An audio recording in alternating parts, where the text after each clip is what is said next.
business strategy kind of thing where it's like you're honing into your specific niche. Right. But I just don't want to do that because that's not loving iPhones and iPad is just like maybe like 2% of who I am.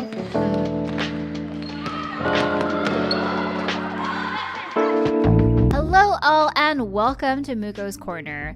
Muko's Corner is a show about leading a life that feels more you in both your life and tech career. I'm your host Mayuko and invite you to come in, sit down, get cozy, and enjoy the show. So today on the show we have Yuka Ohishi. Yuka is a digital creator based in Brooklyn, New York. She shares tech reviews, productivity tips, and creative tutorials on YouTube. She loves to talk about everything Apple, camera gear, and BTS. So we've talked about BTS before. I'm not really a BTS fan, but I learned a lot from you. Yes, we can talk about that all day, but well, I'll kind of learn a little. I feel like I learn a little bit more and more about BTS Army as we go on, so we'll kind of get into that as well. Yeah. But how's your week been so far? It's Monday, so it's the beginning. It is Monday. But how have you been? Yeah, good. So we were just talking before the show that I am moving out of this current apartment in a month, a little less than a month now. So we've been apartment hunting fiercely for the past week or so. And so that's kind of like what was on my mind for the past week. Yeah. But is it really competitive in New York to find a place to rent? I think it's like, at least for Brooklyn, because it's so big and there's so many apartments. I mean, there are a lot of people too, but I think it's a little bit easier than maybe San Francisco. Oh, really? That's good. I think so, yeah. I always had the impression that like New York was as competitive or more competitive than San Francisco. But San Francisco's like 7 miles across or something like that. It's so tiny. And I mean, I guess Manhattan is too, but Brooklyn's across the river. Brooklyn's right? bigger. And then if you want to live in a certain neighborhood, that's also like a little bit, like it's pretty big.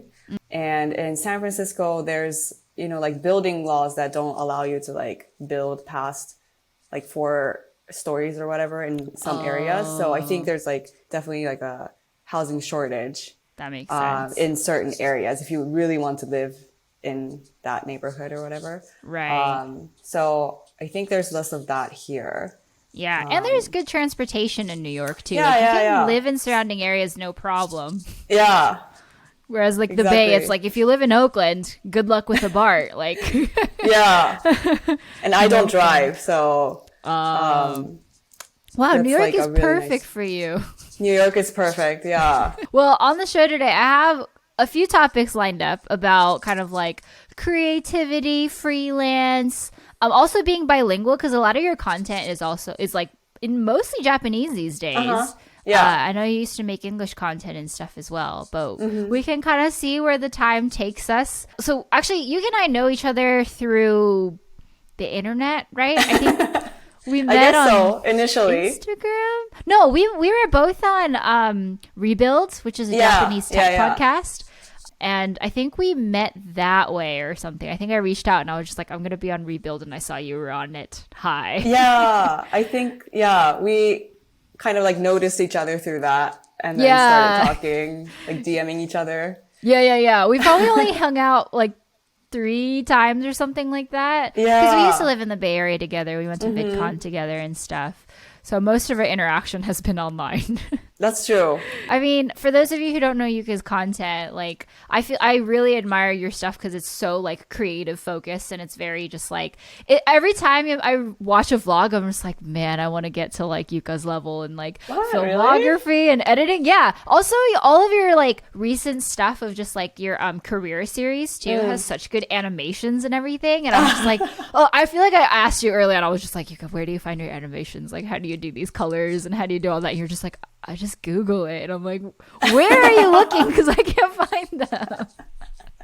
We talk pretty regularly, and the most recent one, I think we talked about kind of like our mission in YouTube and stuff like that. And like you said that your mission is to kind of like empower people to be creative and like live a creative life. I forget the exact wording, but it's like to be creative, right? And so kind of like I think a lot of our listeners and viewers, of course, they often like ask me about this, like, how do you foster creativity? Like, how do you become a creative person?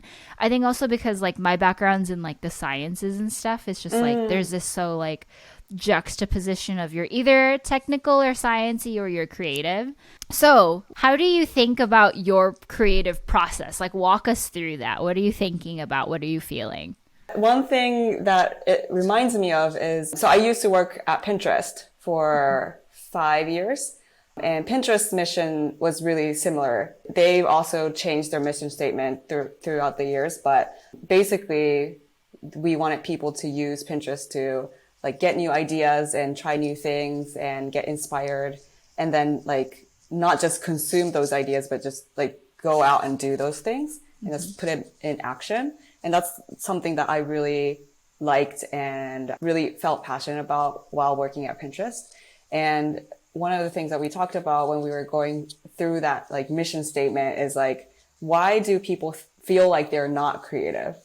As an adult, I think a lot of people, if you're not an art school grad, or if you're not a designer, a lot of people would say they're not a creative person.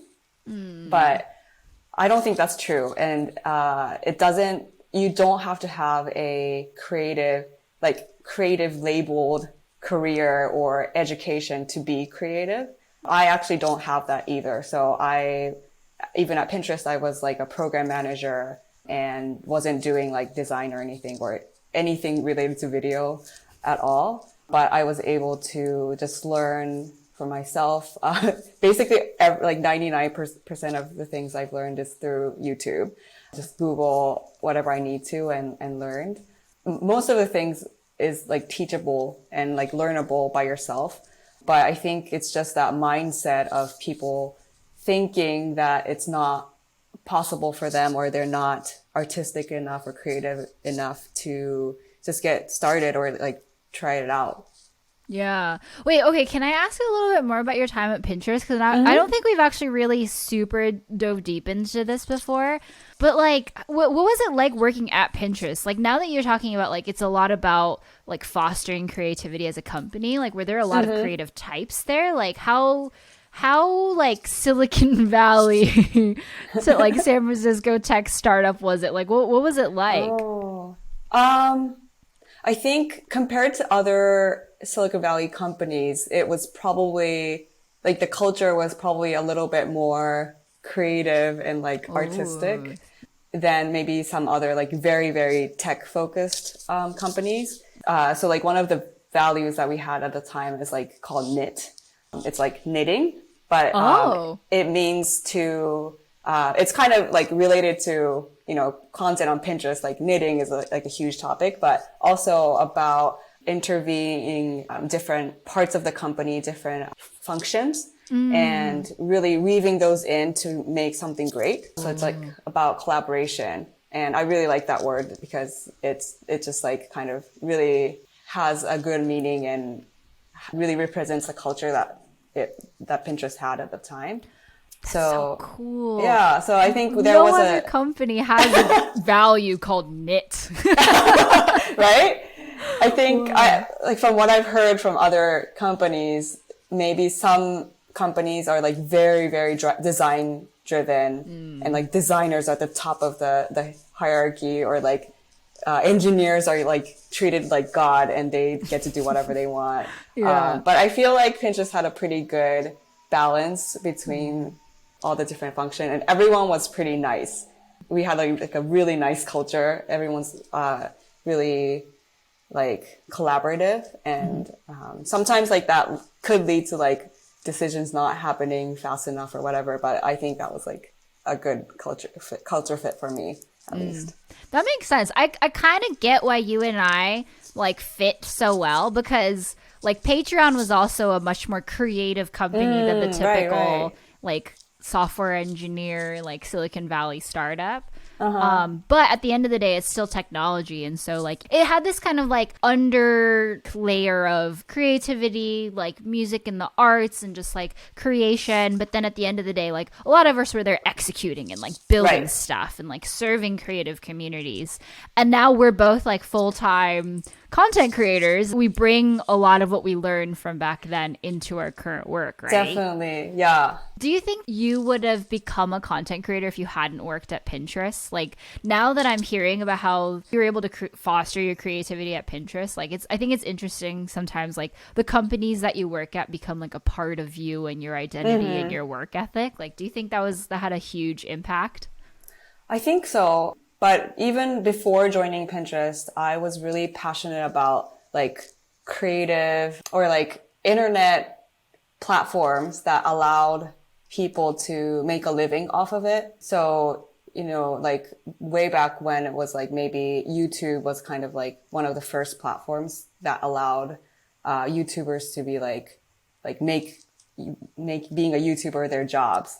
And then there came like Instagram or other, like TikTok is now like a really popular platform. But, even Pinterest sends a lot of traffic to blogs or like different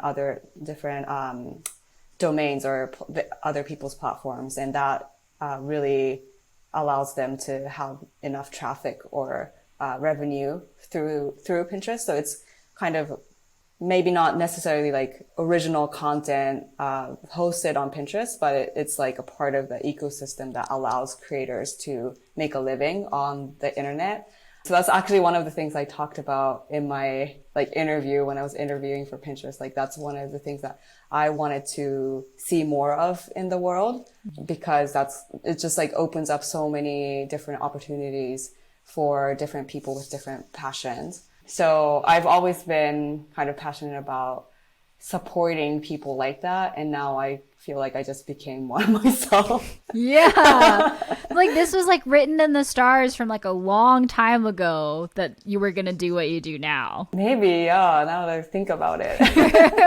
Yeah. I feel like stuff like that, it's like there's all these like little things that lead up to like what ends up becoming, I guess. I saw I read a post on Instagram this morning from a comic artist that I follow called Mari Andrew, and I think like she wrote a post about this phrase called ripe fruit falls quickly, and I've never heard of that phrase before, but it's all just about kind of like when fruit is ripe, like it falls really quickly, and so that kind of like equates to like life, where it's like when there's like a ripe opportunity, it comes quickly, or it explains like if there's like something that you're really into or interested in, it happens really quickly, of just like you're just gonna like go from A to B and finish it. Or you meet a friend and you're just like, I've never met you before, but all of a sudden we're best friends because this relationship was very ripe.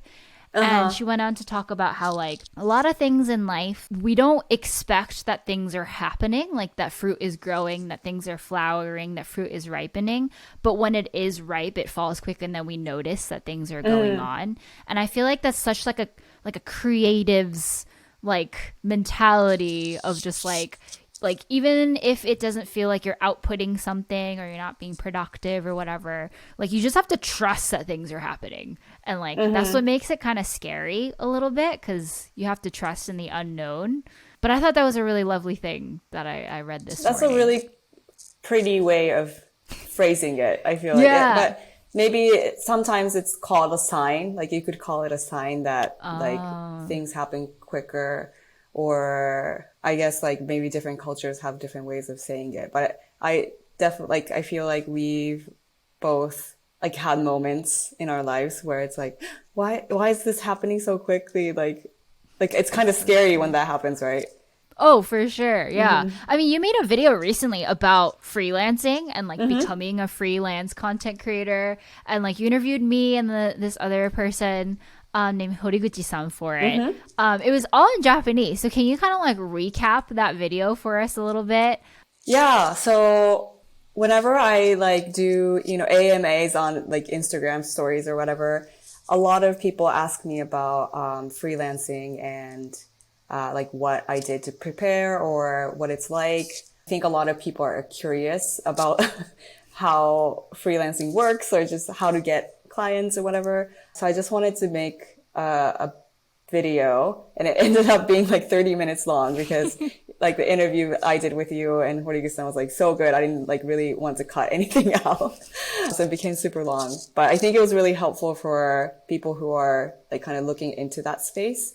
And we answered questions like what did you do to prepare yourself to become freelance, or what type of people are like good for freelancing, and like what did you learn through working at companies before becoming freelance. Right, because all three of us had worked at like tech companies. Exactly, yeah. Right. I actually didn't know that about Horiguchi-san. I was watching it. I was just like, whoa, like this is a pattern. Like maybe those of us who work in tech are maybe like the most positioned in some ways to become creative types sometimes. Yeah, and then like even within tech, we all had different like functions because he was in sales at Yahoo Japan. So probably maybe not as technical, but he had been like blogging for so many years and like taking photos and stuff on his own. What I think is also so cool about what you do is like you talk a lot about creativity, and oftentimes you talk about it in Japanese. So it's in this kind of like Japanese creator economy, Japanese creatives like space. But you also talk about it in terms of just like last year when a lot of stuff happened for the Asian American community.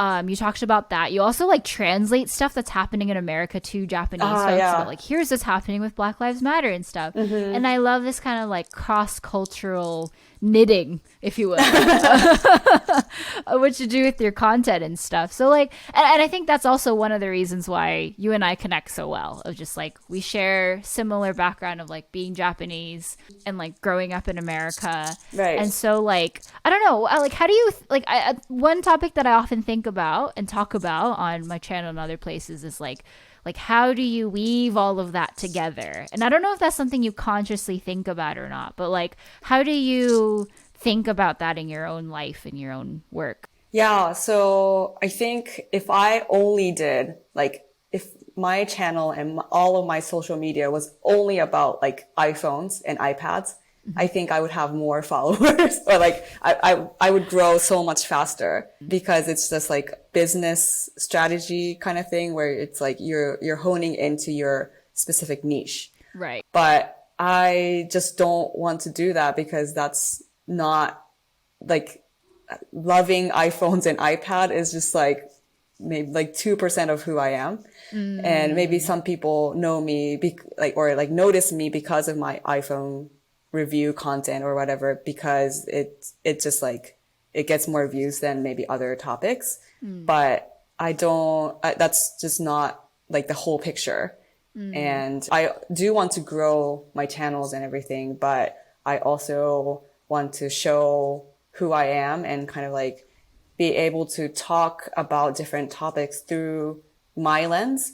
Because if I omit that lens and like my point of view, then people should just go to like The Verge to get like gadget reviews. Because what is the point of coming to me if you only want like facts and specs, you know? Right. That's so true. So for me, I just want to weave in like my experiences, my point of view, how I live, and like everything that I am interested in. So like, for example, BTS has nothing to do with tech.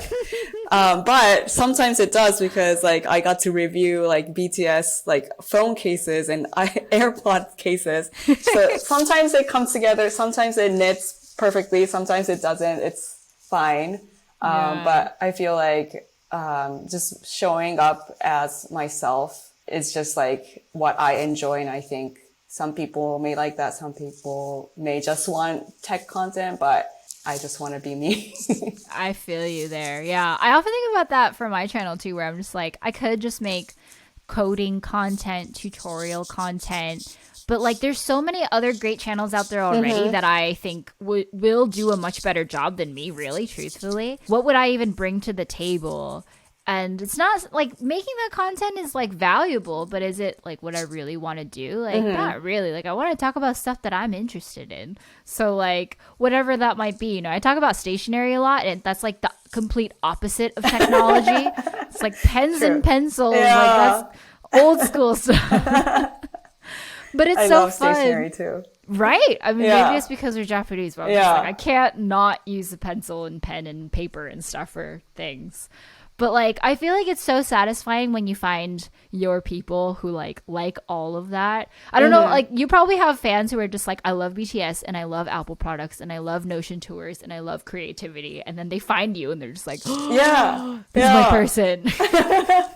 But yeah, I've become like internet friends with like my viewers because they would like send me their like BTS crazy, like insane Notion databases about BTS, and she was like, here's what I did, and I was like, oh my god, you are killing it. And then I actually showcased it in one of my videos. Oh, that's so nice. Which made her happy, I think. Yeah, I bet. She was like, I feel so seen right now. Yeah. She said like she started Notion because of one of my videos, but she just like went and like did her own thing, and it was I could never get on that level. Yeah, but your Notion videos are so good. I recently made a Notion video too, and I watched yours because I was like, I need to see how she did it. Because you have like multiple videos, and they're so in depth, and I'm just like, all right, I guess get some inspo. Like, what features do I want to cover? So yeah, I definitely watched yours. Oh, thank you. There's so many features, right? There's so many features. Yeah, I think you released some of those Notion videos even before I started using Notion. Oh, really? Yeah, because I was like kind of anti-Notion for a little bit because I was like it's not the easiest to use. I think mostly I was stuck on like the every new line is a new paragraph formatting, and I was kind of annoyed about that. But then I realized every paragraph can move as its own block. Yeah, and I use like tables and databases, and that's when I was like, I get it. And so I remember watching yours, and honestly, like I've introduced it to like a lot of other friends, and when they're Japanese, I'm like, watch this video. It's in Japanese. Like here's a Notion like shokai, like here's an intro to Notion video, and I'm trying to get people hooked into it. Yeah, once you get into databases and like relations and roll-ups, and then like find your own like use case that really clicks and like is so customized to your experience. It's basically like building an app for yourself. It really is, yeah. Especially they have like an API now, I think, that I haven't played with yet, but it's just like you can do everything and anything with it. Yeah. So actually my like task Notion database is like hooked up with my Google Calendar. Ooh. So like this talking session has been added to like my task for today. Nice. And it's like it shows up automatically. So that's kind of fun. I need to learn how to do that. Do you have a video on that? I don't yet, but it's just on Zapier. Zapier. Okay. Yeah. Yeah. That's like the thing that integrates two things. Yes. All right. Let's talk a little bit about BTS too, because I feel like this is like every time we talk, it's like a Yuka-san's like BTS corner. I have to like sprinkle in some BTS content. Yes. Because I think like we've talked before about like why you like BTS, and it has a lot to do with like Asian American representation and stuff.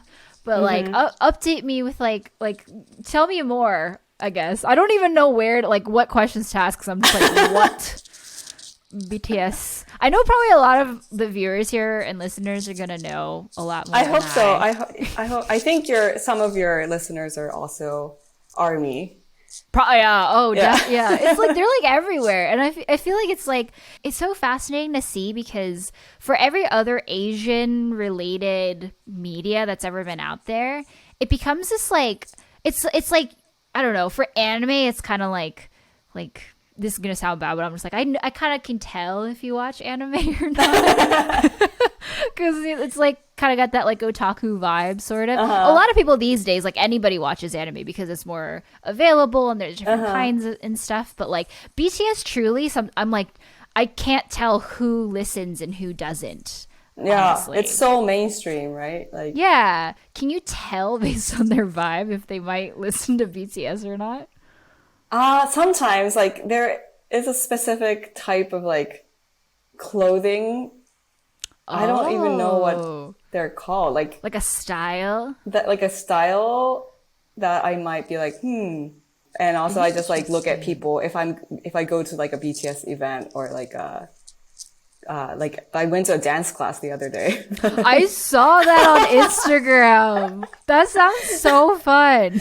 It's so fun being an ARMY in New York because there's like so many things happening all the time. There's like flash mobs and dance classes and cup sleeve events, which is like a cafe event thing where you get like cup sleeves. That's like BTS like design. So cute. But yeah, there's like so many things going on. Like every week, so it's really fun. Man, do you make friends when you go to those events?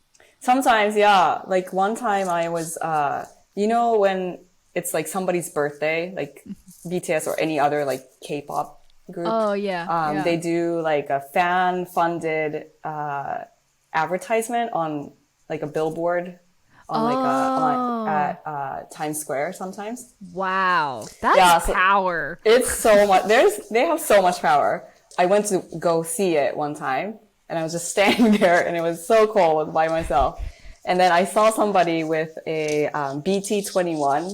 Is like the characters. Yeah. From Line. That's like BTS designed those characters, but I saw a girl that had like a little thing, a keychain on her bag, and she was like also like staring up at the advertisement waiting for it to play. So I was like, hey, like, are you ARMY? And then we ended up talking and like exchanging Twitter handles and stuff, so we followed each other. Yeah. New York is probably like one of the main central hubs for BTS ARMY, maybe other than Los Angeles, right? Maybe LA, but yeah. Wow, that's so fun. Like, I feel like being part of like a fan group like that can be so cool. Like, I think the only thing that I'm like a huge fan of is Snoopy stuff. So like, if I go to a store, I'm really good at finding Snoopy gear. And I have like a couple of friends, like my sister-in-law is also super into Snoopy. So anytime there's like a Snoopy collab at a store, we send each other links to like buy stuff. That's cute. I don't know. Snoopy's kind of everywhere, and it's like kind of old school, so there's not like Snoopy events and whatnot. But I've always admired those communities. Like when I was in San Diego, Comic-Con happens like every year, right? And it's like one of the biggest conventions. And so when I was before I moved out to the Bay Area, my husband and I used to go to Comic-Con. Not to go to Comic-Con, but to observe the people going to Comic-Con. Like we would just go to downtown San Diego because it's at the convention center, and we just like go to bars and stuff, and everyone's so nice because they're all within their communities, and people are like cosplaying. And then eventually we started watching like Doctor Who and stuff, and so we like were able to point out Doctor Who cosplay, and it was just like the energy is just so different, right? And I imagine that's the same for BTS of just being with your people, like people who are also huge fans of stuff is like so fun. Yeah, and like even if you're like meeting someone for the first time, you at least have one thing to talk about that's like in common. So it's like maybe easier to make friends, or like it's less awkward. Totally. To like go up to people. You can talk about so much. You could just talk about only that too. Yeah. Oh, how fun. Well, we're coming to the end of the show. We talked a little bit about creativity, freelance stuff, as well as BTS, but do you always want to leave off with kind of just like advice for listeners to kind of just like, and viewers to just like keep in their minds and stuff? So I think because we talked about creativity and also kind of crafting your own life, for anybody who's looking to do that, what advice do you have for folks? Like what, if there could be like a Yuka-san fortune cookie that you could leave for people. We talked in the last episode where I called it a little fortune cookie, but that's so cute. Yeah. What advice or words of wisdom would you share with them? I would say find the yarns within your life to knit your perfect sweater. Oh, that's so poetic. I love that. So like, it could be anything from your childhood or like what you love, what you're really good at.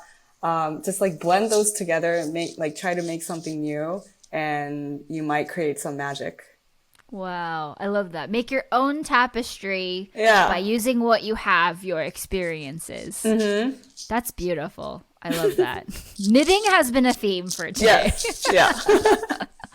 Amazing. Well, thank you so much for being on the show today. Thank you so much for having me. Yeah, this was so fun. I feel like we got to talk about a lot of stuff. I feel like whenever we could talk for hours about any particular topic. So glad you could finally be on the show. I'm going to leave links to Yuka-san's stuff in the description box or the show notes, whichever format you're watching. Thanks, everybody. Bye. You can listen to this episode of Muko's Corner as a podcast by looking it up in your favorite podcasting app.